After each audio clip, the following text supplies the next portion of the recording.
علیہ السلام فرماتے ہیں جو بندہ توبہ کرنے والا تھا، اللہ کی بارگاہ میں آنے والا تھا، بار بار توبہ کرتا تھا، احساس رہتا تھا، اسے احساس تھا، آیا کرتا تھا، پھر بھی غلطیاں ہو گئی، قیامت کے دن رب کریم اپنے فضل کی چادر اس پہ ڈالے گا، فضل کی چادر ڈالے گا، اور رب کریم اس سے پوچھے گا یہ گناہ کیا تھا؟ اور نبی پاک فرماتے ہیں اس نے بڑے بھی گناہ کیے، اللہ چھوٹے چھوٹے گناہوں کے بارے میں پوچھے گا، یہ غلطی کی تھی، یہ گناہ، بندہ ڈر رہا ہے، وہ کہہ رہا ہے پتہ نہیں سزا کیا ملے گی، چونکہ دنیا میں بھی ڈرتا رہا، یہاں بھی ڈر رہا ہے، شرط یہ ہے کہ احساس والا ہو، آتا رہو، پھر بھی غلطیاں ہو گئی، خیال کرتا تھا، محنت کرتا تھا، نیک ہونے کی جدوجہد کرتا تھا، کوتاہیاں رہ گئی، یہ گناہ کیا تھا یا اللہ بھول گیا تھا، یہ گناہ کیا اللہ مجھ سے غلطی ہو گئی، یہاں بھی کیا تھا یا اللہ غلطی ہو گئی۔ نبی پاک صلی اللہ علیہ وسلم فرماتے ہیں چھوٹے چھوٹے گناہ اللہ دکھا رہا ہے اور اسے کہہ رہا ہے یہ کیا تھا، مانتا جا رہا ہے۔ رب کریم فرماتا ہے پتہ ہے میں تیرے ساتھ کیا کرنے والا ہوں؟ ٹانگیں کانپ گئی، یا اللہ پتہ نہیں، فرمایا میں تجھے ان گناہوں کے بدلے نیکیاں دینے لگا ہوں، ان گناہوں کے بدلے نیکیاں۔ نبی پاک فرماتا ہے فٹافٹ ہی بول پڑا، کہنے لگا یا اللہ میں نے تو بڑے بڑے گناہ بھی کیے، اگر تو نے گناہوں کے بدلے نیکیاں دے دیا تو میرے تو بڑے بڑے پاپ بھی ہیں، وہ دوسرے کدھر ہیں؟ تو میرے حبیب کریم علیہ الصلوۃ والسلام فرماتے ہیں رب مسکرائے گا جو رب کی شان کے لائق ہے، اللہ فرمائے گا تیرے دل میں احساس تھا، تو آیا کرتا تھا، تو توبہ کرتا تھا، تو میری بارگاہ ناز میں آتا تھا، پتہ تیرے اوپر چادر کیوں ڈالی ہے؟ یا اللہ نہیں، فرمایا میں تجھے اپنی رحمت کی چادر میں چھپا کے جنت میں داخل کرنا چاہتا ہوں۔ میرے بھائی تو آ تو صحیح، تو پہنچ تو صحیح۔ میرے نبی کریم علیہ الصلوۃ والسلام نے ایک دن صحابہ سے پوچھا ایک بات تو بتاؤ، بخاری مسلم کی حدیث ہے، یا رسول اللہ پوچھئے۔ نبی پاک صلی اللہ علیہ وسلم نے فرمایا اگر کوئی آدمی صحرا میں سفر کر رہا ہو، بہت بڑا صحرا ہو، اونٹ پر اس کا سفر ہو اور اس نے اونٹ پر کھانے پینے کا سامان باندھا ہو، پیسے بھی رکھے ہو، پانی بھی رکھا ہو، تھک گیا سفر کرتا کرتا، درخت کی ایک ٹہنی کے ساتھ اونٹ کی نکیل باندھی اور درخت کے نیچے لیٹ گیا آرام کرنے کے لیے۔ اللہ کے حبیب فرماتے ہیں اچانک اس کی آنکھ لگ گئی، جب جاگا تو اس نے دیکھا کہ اونٹ تو غائب ہو گیا ہے، اب نہ کھانا ہے، نہ پانی ہے، نہ پیسے ہیں، اور صحرا بڑا لمبا ہے، پیدل سفر بھی نہیں کر سکتا۔ تھوڑا سا ڈھونڈا، پھر موت کا انتظار کرنے لگا، سوچنے لگا اب موت آئے گی، اب مر جاؤں گا۔ اللہ کے محبوب فرماتے ہیں تھوڑی دیر گزری، جب بالکل مایوس ہو گیا تھا تو اچانک نظر پڑی تو اونٹ اس کا سامنے کھڑا تھا۔ نبی پاک سے صحابہ سے پوچھتے ہیں بتاؤ،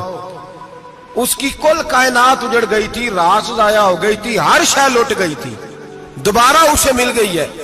بتاؤ اسے کتنی خوشی ہوگی؟ صحابہ کہنے لگے یا رسول اللہ نئی زندگی مل گئی اس بندے کو،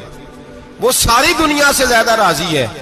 تو میرے کریم رسول صلی اللہ علیہ وسلم نے فرمایا رب کریم کا نافرمان بندہ جب اس کی بارگاہ میں آ کے توبہ کرتا ہے تو اللہ اس سے بھی زیادہ راضی ہو جاتا ہے۔ نافرمان جب آ کے کہتا ہے یا اللہ معاف کر دے، آئندہ نہیں کرتا، میں اللہ تو راضی ہو جاتا ہے۔ اور حبیب پاک علیہ السلام فرماتے ہیں وہ اتنا کریم ہے، جب بندہ اپنے رب سے صلح کر لیتا ہے، توبہ کر لیتا ہے، تو اللہ زمین کو کہتا ہے تو بھول جا میرے بندے نے گناہ کیا ہی نہیں، آسمان سے کہتا تو بھول جا میرے بندے نے گناہ کیا ہی نہیں۔ پھر رب کریم فرشتوں سے فرماتا ہے کہ مٹا دو جو تم نے لکھا تھا، میں نے اپنے بندے کے ساتھ صلح کر لی ہے۔